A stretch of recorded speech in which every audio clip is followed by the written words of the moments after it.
от мистерията на загадъчните експонати и сега отиваме към нещо земно и ежедневно, но започващо да добива митичен статут. Да, не малка загадъчност се крие. Наистина, всеки ден го виждаме или по-скоро оценяваме неговата липса. Става въпрос за мигача, който все повече се превръща в изчезващо явление. Преди съвсем да изчезне, репортерът ни Пламен Петков реши да ни направи репортаж по темата.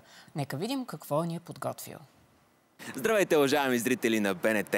Аз съм Пламски и днес ще си говорим за мигача. Знам какво е мигач, да. Ще обсъдим това Рядко светлинно явление. забравено приспособление. Тази механична светулка, която все повече избледнява и в редките случаи, когато я видим, се чудим това мигач ли е или някоя измишльотина. Ако не знаеш на къде ще завивам, той си е твой проблем, разбираш ли ма? За по-младите ще кажа, че едно време хората са можели да видят мигачи по магистрали, кръгови движения, дори в обикновени градски условия. Когато шофьорът искал да завие наляво или надясно, той просто е ръчкал малко лостче. И като завиваш наляво или надясно, пускаш мигач. И по този начин е уведомявал останалите участници от движението на къде точно е искал да поеме. Срещният човек, който е отпред или отзад, на къде ще завие. Сега, определено може да се открие някаква поезия в този акт на съпричастност. Имате нещо друго предвид, вероятно. В това сдружаване с останалите шофьори на пътя. Глупости. Но нека все пак сме реалисти. Това е чиста проба от живелица, за която в днешно време просто няма време. Хора подскачат нагоре-надолу по улиците, ние правим слалом между тях и дупките. По телефона ни цъфтят съобщения, на които няма как. Просто трябва да отговорим, няма време. Аз лично съм виждал мигач няколко пъти. Даже си спомня, веднъж един възрастен господин подаде мигач в едно кръгово движение и стана тя каквато стана. Нарушават. По-младите шофьори се стъписаха. Те просто не знаеха как се очаква да реагират и спряха колите си.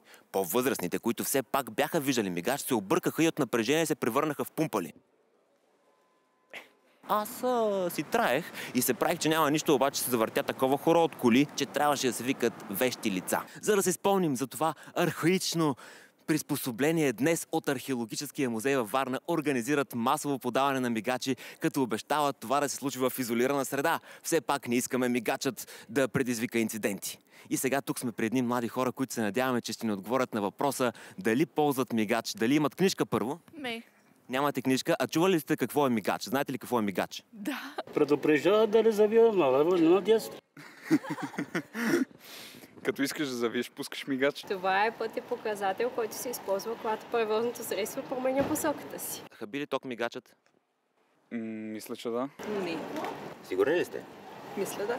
Не съм получил сметка за мигач до сега, така че... Не хаби ток, той спасява животи. Не, разбира се, алтернатора захранва мотора достатъчно добре. А не смятате ли, че мигачът е от живелица и вече можем да се справим без него, чрез телепатия, примерно? Не. Не можем да гадаем кой на къде отива.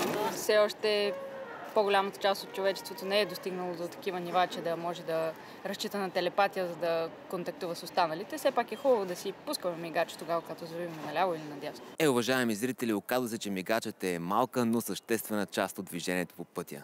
Така че призовавам всеки, който до сега не е подавал мигачи, нека да го прави, защото безопасността винаги ще бъде на мода.